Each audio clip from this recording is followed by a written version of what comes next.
Assalomu alaykum. Men Mevlan Yasin. Bugün 2025 yılı 6. ayının 7. günü, 7'nin 2. günü. Tünügen 7'nin 1. günü 7'den qaytib qo'y so'yimiz deb qabristonlikqa chiqamidik. Bugün 7'nin 2. günü enim Mardam bilan dadamning qabristonligiga chiqdik.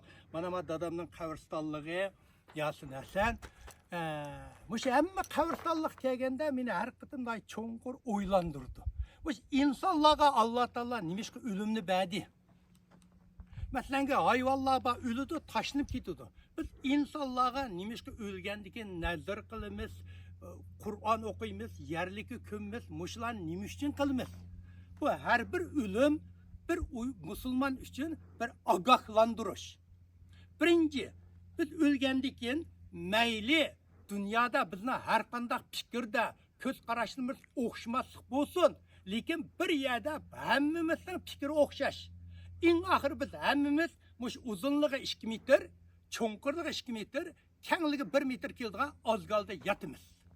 Mana musha bu dunyo bilan u dunyoninki darvosi musha. Mushadan u dunyo qarab mangimiz.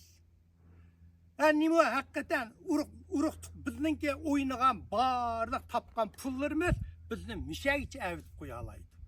Google, WhatsApp, Facebook, Twitter, her qanday gruplar, hamma narsalar bizni bu signal, telekom, hammasi bizni mishaga olib qo'yib, buning u yoqqa o'tolmaydi. Bizning topgan pullarimiz mishaga akab to'xtab qoladi. Bizning uylarimiz, mashinalarimiz, og'aylarimiz, do'stlarimiz, xotinimiz, erimiz, bolalarimiz, urug' tuqqanlarimiz hammasi bizni mishagicha avitib qo'ya oladi. Vay biz yetib, vay xotinim, erim meni birdan saqla desak bu yig'laydi, duo qildi, ketdi. Vay bolalarim, urug' tuqqanlarim, og'inlarim desakmi hammasi mishak bizni tashlab qo'yib ketdi. Topimizga asta to'p tushish bilan yuqoridagi atrofdagi varang churunglarmi asta yo'qaydi. Atrofda kunning to'pining to'liq tushib yepilishi bilan kunning nurimi bizden yiroqlashib, biz qop qarang'u bir qorong'ulikning ichida qolamiz. Qop qarang'u, hech qanday nur yo'q, hech qanday yo'q, ash qorong'uning ichida qolamiz. Ana shu vaqtida bizning atrofimizda chiroq bo'lib yongan narsa bizning birinchi o'qigan namozimiz. Shuning uchun mushu dunyoda cho'qim namoz o'qishni unutqanmaylik. Biz bununki bizningki bergan birinchi ogohlantirish har birimning. Namoz o'qigan shu namoz biz bilan shu dunyoga keta oladi. Namoz o'qimay birinchi bo'lsak u dunyoda biz qorong'uda qolmaymiz. Shuning uchun har bir Uyg'ur men musulmon deydigan mushu dunyoda namoz o'qishni cho'qim unutib qolmanglar. Ikkinchi, savob ishni jiq qilaylik. Savob ish masalanga yetimlarga pul beraylik. Ko'chalar bir yo'llar tash o'qasi ilib etaylik. Doim bir yerlardan masalanga bir ofatlar bo'lsa pullarni beraylik. Shular biz bilan birlik ketadi.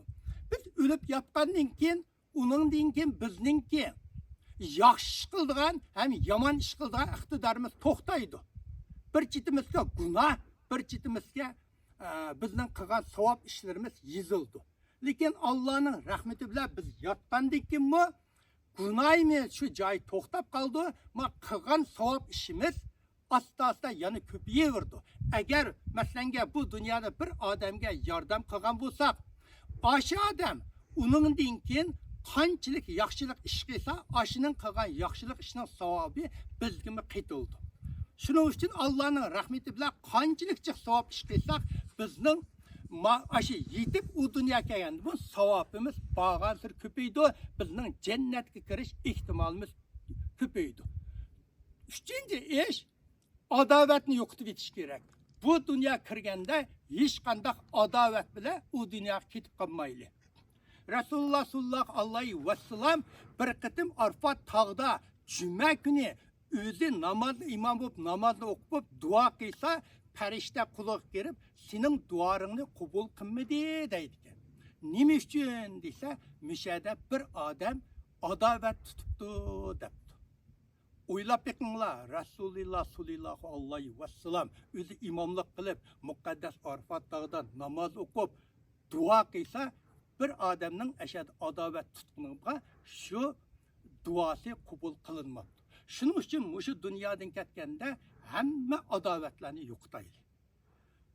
Ağinlar bilan, xaplashgan ağinlar bilan quchoqlashib ko'rishib yuringlar. Bir-birsinglarni suyishib yuringlar. Burun bağımıgan ailelerinin uyuga berip ko'rishib yuringlar. Har qanday adovatlarni yo'qotib yetinglar. Bu yerga yetib bo'lgandan keyin uning tepida uning voy odam degan bilan hech qanday ahamiyati yo'q. Ketdi. Shuning uchun hamma adovatlarni tugataylik, bir-birimiz bilan quchoqlashib ko'rishaylik, bir-birimiz bilan salomlashaylik. Mushunday qilib o'zimizningki u dunyoga borgan savoblarimizni ko'paytiraylik. Va alaykum assalom, rahmetullahi ve barakatuh.